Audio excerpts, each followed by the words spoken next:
G'day ladies and gentlemen, Duckville here. We've got a Protoss vs Zerg coming at you right now, sent in to me by a good buddy of mine up at the top right hand side of Daybreak. It is Gemini, currently playing for Team Soviet Gaming. His opponent down at the bottom left hand side is our red Zerg player here. It is Cross from Team SCA.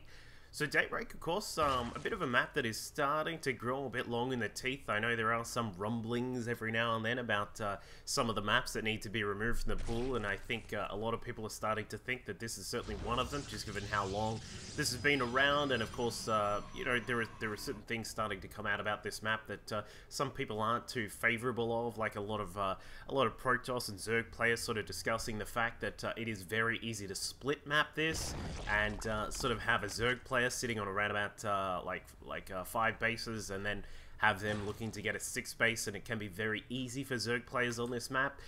However, of course, some Protoss will find certain ways to deal with that kind of thing. Of course, a lot of people like to go for very early pushes in these kinds of things, which can certainly do quite a lot of damage, but we'll see.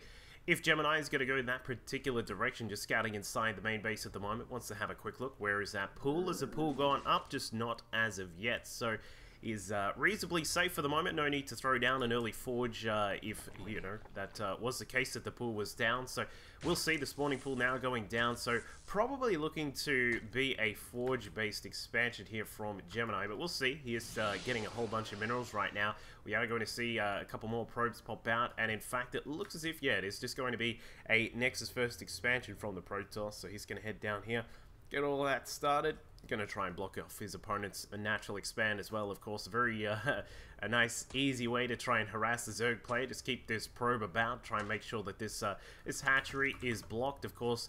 If you sort of just, the general sort of area which a lot of people like to hang about in is if you just sort of bounce back and forth between this sort of area, just cut off the corners. You don't necessarily have to be right here in the middle to block it off. You can just sort of sit around on the corners and try and do your best to stay in the way there. So he's going to follow up with a forge, a slightly misplaced pylon unfortunately, but no matter, just losing a small amount of minerals there to replace that pylon just off to the side. We'll see a gateway in just a second. There it is.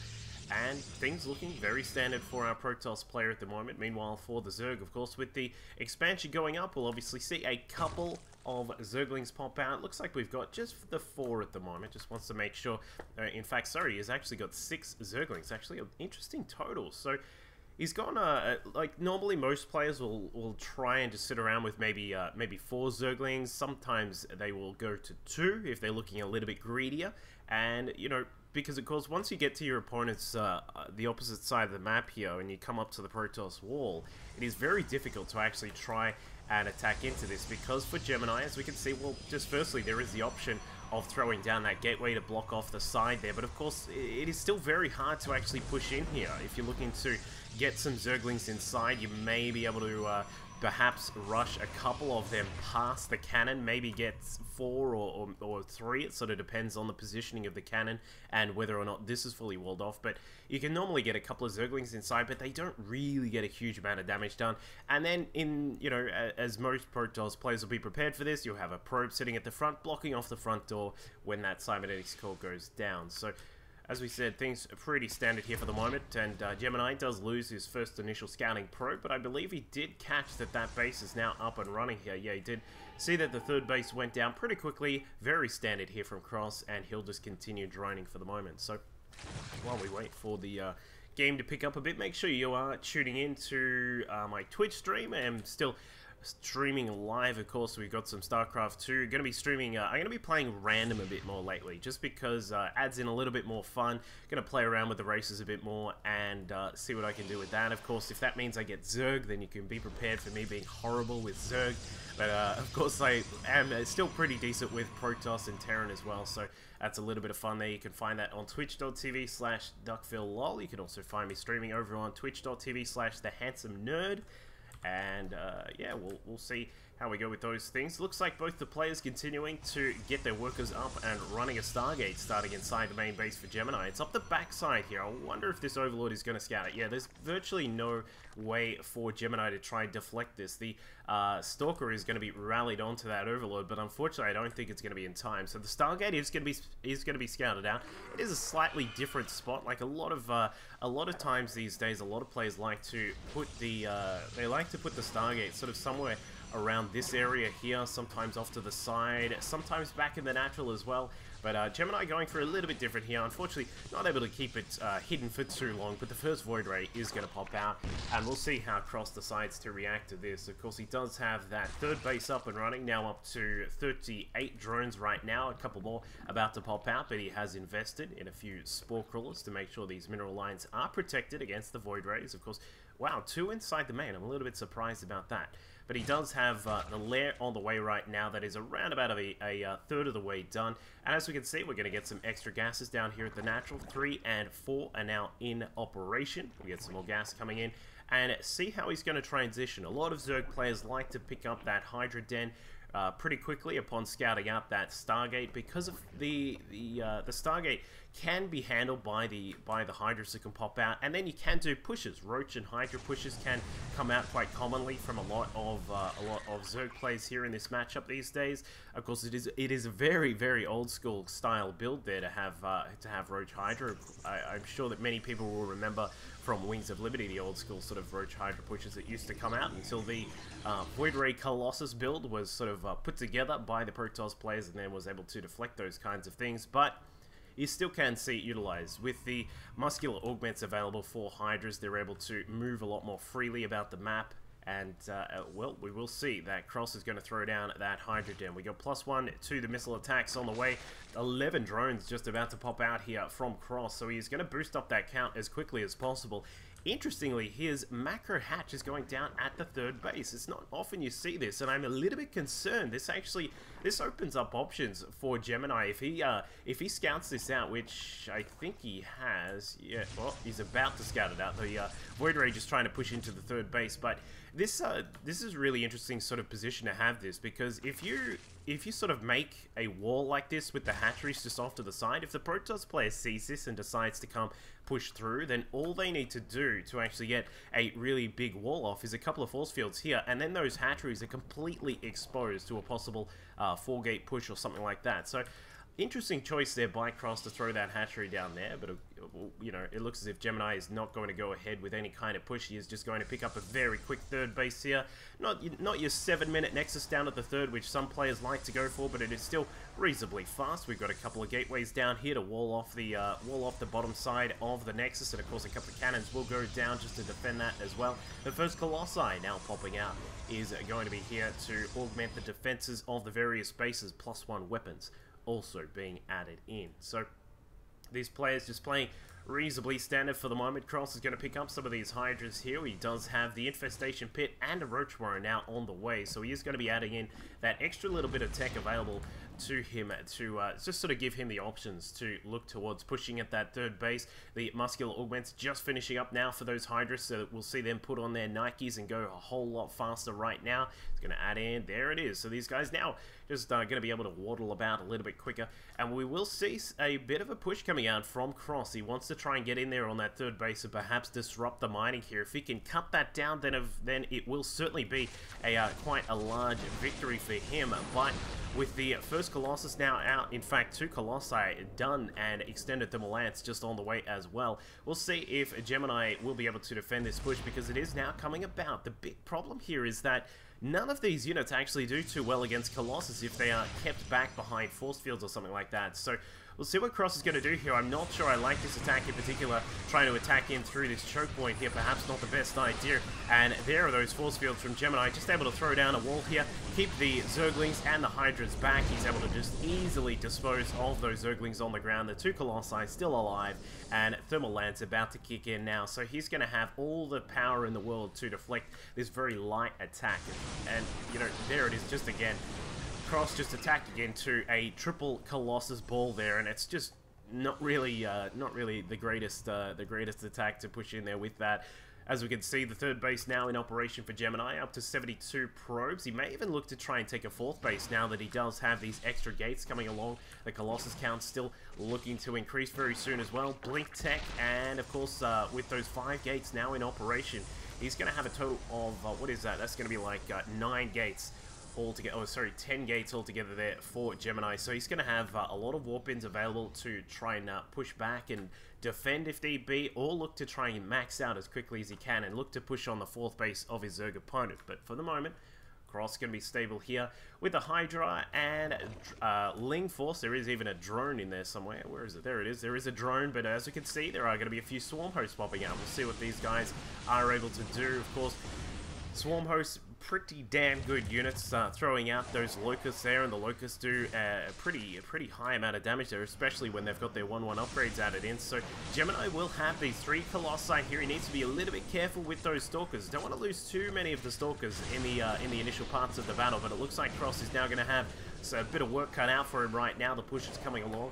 Gemini, seeing what's going on, knows that there are some Swarm Hosts there, sees the decent count of Hydras up at the top as well, and is going to fall back just for the moment while he establishes a fourth base, gets some more Colossi out, and gets his upgrades rolling. What I would really like to see perhaps is a second Forge from Gemini, just to crank out those upgrades a little bit quicker. His opponent is going to be sitting back for the moment. We won't necessarily see Cross push out. He is just trying to invest ridiculously heavily in these Swarm Hosts here. So he's going to have a lot of Swarm Hosts, but he won't necessarily be able to push too hard, because with the Swarm Hosts stuck in the ground, they will be able to make a slow siege on his opponent. But with Gemini having 4 Colossi out, it's about to be 5, I believe. Where is it? Is there another one? Oh no, he's just gone into a couple of observers here to keep an eye on what's going on. But with the Colossi out here, they do a pretty decent job at fending off these Locusts here. As you can see, a couple of Zealots to tank at the front, taking up some of that damage there. The Colossi at the back, just throwing down those Thermal Lancers to cut down all the Swarm Hosts. Gemini should be okay for now, and as we'll see, he'll probably get some extra tech going. We've got the Storm just about finished researching. The cannons now going down at the fourth base. There is a whole heap of cannons about to going down. It looks like Gemini looking to get like 7 cannons up and running there, but not going to happen for the moment. Some Zealots now pushing across the top side here. Cross well prepared for that, though. We did see with his creep spread, which is really doing a very nice job coming across the top side here. And this is the point where this game will probably start to get a little bit passive. Like, apart from the Swarm Hosts, it'll continue throwing out those Locusts at the fourth base of Gemini. This will probably start to get a little bit passive for now as Cross attempts to establish his 5th base up towards the top end of the map. His 4th base will probably see him throw down the gas. He certainly does need that gas if he wants to continue getting those high-tech units out. And Gemini will probably look to do the same sort of thing. Just really continue some, maybe get some more Colossi out, look towards the Stargate tech, get some Storms prepared here with these Templar, and then look to try and push back against his opponent. But the Hydras looking to try and capitalize on this situation here, but perhaps not the best idea. The Colossi will micro there by Gemini just to keep them out of the fray, and it looks like, well, Cross actually just walking into a wall of lasers there. 5 Colossi now out on the field for Gemini. Back at home, for our Zerg players, we can see +2 to Carapace on the way. We've got 3 Vipers starting to come out now as well. These guys, the part of the basis for the late game Zerg army that some would say is starting to look very, very powerful against Protoss players here, as everyone starts to sort of recognize the strength of things like Swarm Host, Vipers, and you know, walls of static defenses all together can be very powerful at dealing with a Protoss player, especially when they get up to Stargate Tech. So we'll see if Cross is going to go up to that sort of situation here. At the moment, I'm still a little bit concerned about the fact that he hasn't tried to prioritize the gas here at the 4th base. His 5th up the top is now up and running as well. There you go. He's going to get the gas there, but for some reason he doesn't want it at the 4th. But because the Zerg player, they really do like the gas at this point. The Hive, of course, a very expensive tech route there. When you consider that you need to add in a lot of these Swarm Hosts, you've got a lot of these Vipers as well, which cost quite a lot of gas. We can see the Vipers now just going to town on some of these buffet buildings. They need to be a little bit careful about soaking up this Evo chamber here. But I'm still a little bit confused just about the composition from Cross. He's sticking with a large amount of Hydras, a lot of Swarm Hosts. We do have the Vipers there as well, but we're just going to have to see him make use of those Vipers as best as possible. At the moment, it's only 4 Vipers. I'm not sure that's like the best sort of total that you want to see. But Gemini finding a weak spot up at the top side of the map with a Warp Prism, he is able to attack into here. This is exactly what you want to be doing as a Protoss player on this map against a Zerg. You want to be utilizing Warp Prisms to try and drop in at the various sort of satellite bases at the top end of the map, down at the bottom end as well. You can also even look in to attack into the hive here inside the main. But Gemini not worrying about that for the moment, getting his economy established down here at the bottom edge of the map. The Hydra's going to come back into the fray down here at the southern edge, and it looks like Cross, well, let's look at his composition here. 19 Swarm Hosts, we've got 4 Vipers as well. We also have those 26 Hydralisks that have now got 2-2 on their upgrades. They're about to get +3 on their weapons. 3 on Carapace has not even been started yet. But Gemini still continuing to harass down at the top side of the map right here. A couple of DTs going to wander their way inside the third. There is a single Queen here to defend, and every single other unit is way out of position.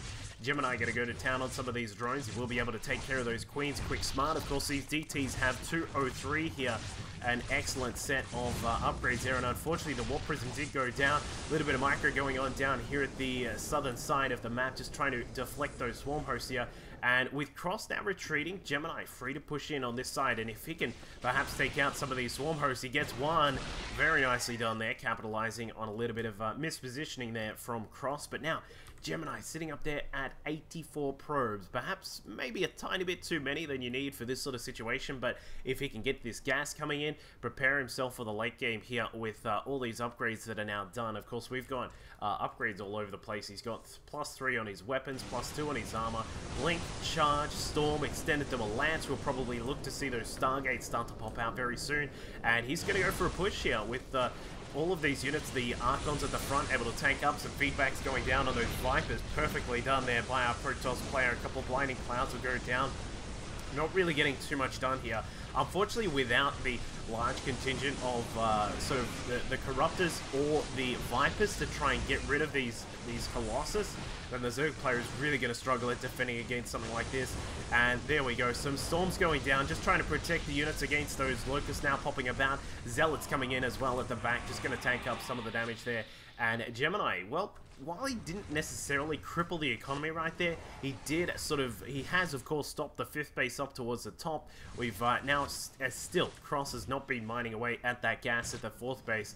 And, well, he's gonna, I think we're gonna start to see Cross get stuck in this mode where a lot of players, they sort of lose some of their drones, or they don't actually drone up any further than somewhere around the 50 mark, and they start to sort of sit around this 50 drone supply mark, and it just sort of starts to become a really big issue because they are unable to get the good economy that they need. Gas starts to become a big issue, as we can see here.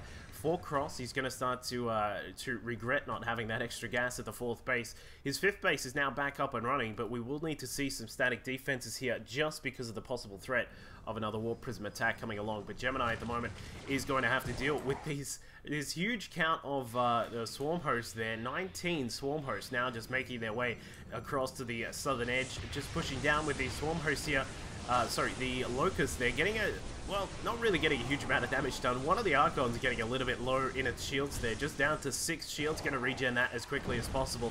Swarm Host in a little bit of trouble, but they release some of those Locusts, but they get surrounded by their own Locusts. The Stalkers blinking in on top as well, the Colossus at the back, able to dispose of quite a lot of those Swarm Hosts, and that actually, interestingly, that frees up a lot of supply, and this will now go into the Corruptors, which we'll see. This is sort of this stage of the game. People like Cats and Pig and some of these other very high-level Zerg players have been able to work out that if you can have a mixture of, it sort of depends on what the Protoss has, but it tends to revolve around some Swarm Hosts on the ground to push back Templar. You also have the Hydras and Corruptors there, and if you add in these Vipers, at the moment we've still only got 2 from Cross, but if you add in those Vipers, force some abducts on things like the Colossi, like Void Rays and Tempest there, then you can just sort of split the map, get these 5 bases up and running, and just have a ridiculous remax supply. Your Swarm Host will continually send in Locusts to be able to damage the ground forces of the Protoss. You can also add in Broodlords as well, and there it is. So there is a bit of a mixture of what we're talking about here. A couple of abducts there, downsizing the Colossus count to just 2 right now. In fact, 3, sorry. There is a double Robo back at home, I believe, for Gemini, but the Corruptor's able to deal with these Colossi easily there. And despite some decent storms getting some damage done on those Corruptors, we see that Gemini is forced into a little bit of an awkward position right now. He's got to deal with the Swarm Host at the back, but he doesn't have all those Colossi that he needs. And with just a few storms available, well, he should be able to push back some of the Locusts for the moment. But expending storms on those Locusts, not always what you want to do. Of course, the free storm versus the free Locust there, an interesting trade, but Gemini will be able to bring back that Colossus count with a double Robo back at home. Looking to see if he's going to switch into the Stargate tech here. I'm a little bit surprised at this point.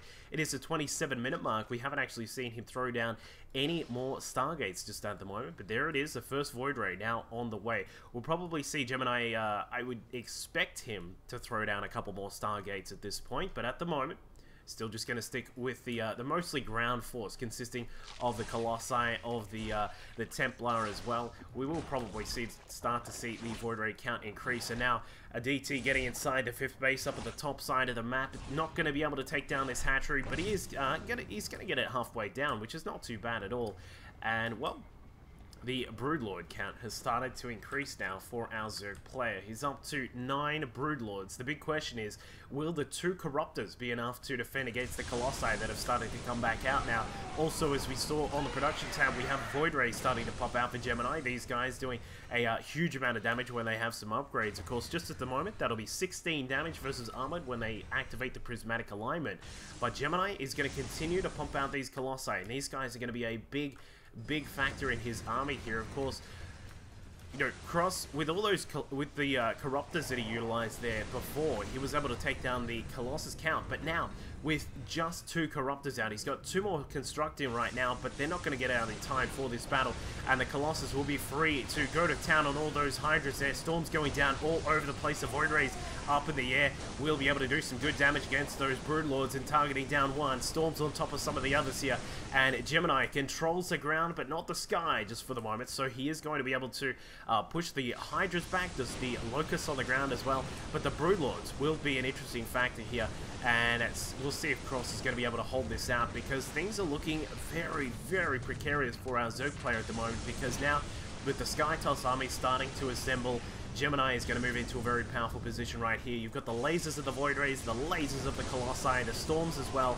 and things get a little bit messy, but Gemini finding a weak spot there. Broodlords clumped up so much. If this was Wings of Liberty, you would have seen a Vortex there taking down the Broodlord count to just 6. Pretty nice job there by Gemini. And now with the Colossus sitting at a total of 6 right now, he's going to be able to fend off all of these Locusts extremely easily. And things for Cross are going to get very interesting now. He's starting to run low on minerals, very interestingly enough.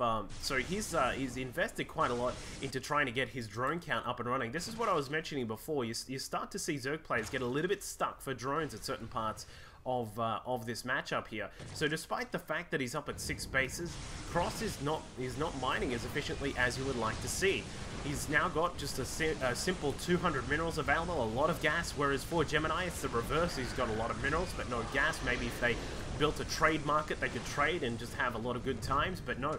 Gemini is going to try and destroy his opponent at this point. He's up at those 83 probes, mining away quite nicely at his 5th base. He's also the 3rd base, starting to get a bit low. The 4th, of course, still mining away nicely, but the main, the Nat, all done. Looking to try and take a 6th base down at that sort of 6 o'clock position there. So Gemini moving into the Tempest now. We'll probably see. Are there any more Stargates? I'm a little bit surprised we haven't got like an explosion of Stargates. Just the one at the moment. Looking to favor the ground force, of course. You know, that is still a pretty a reasonable decision there from Gemini, just to favor the ground forces. The Colossus able to easily sweep away those Locusts as they try and come across, but now we will see a few Zealots coming in here, scouting out that 6th base towards the top side, and I think this may be the end for Cross here. He doesn't have the power or the composition to deal with this late game Skytoss, or late game ground plus sky based Protoss, and as you can see, the Colossus now just walking their way in. Templar will throw down some storms over just about every single Broodlord there, and with the bonus damage from the Tempest on top of those Broodlords, the Hydras are going down, the Broodlords are just about gone, the Swarm Host down to the side will try and help out in pushing back some of those units, but it is just too little, too late here for Cross. And with these power punch units here for Gemini, he is going to be able to sweep away that base, takes it down. The Void Rays and the Tempest are starting to fall down to some of those Hydras and the Corruptors, but it is a little bit too late now for Cross. He has unfortunately not been able to split the map, has not been able to work in that perfect composition that you would want, and he taps out. So missing out on some of the Vipers there is a big issue that Cross had in this game, I believe.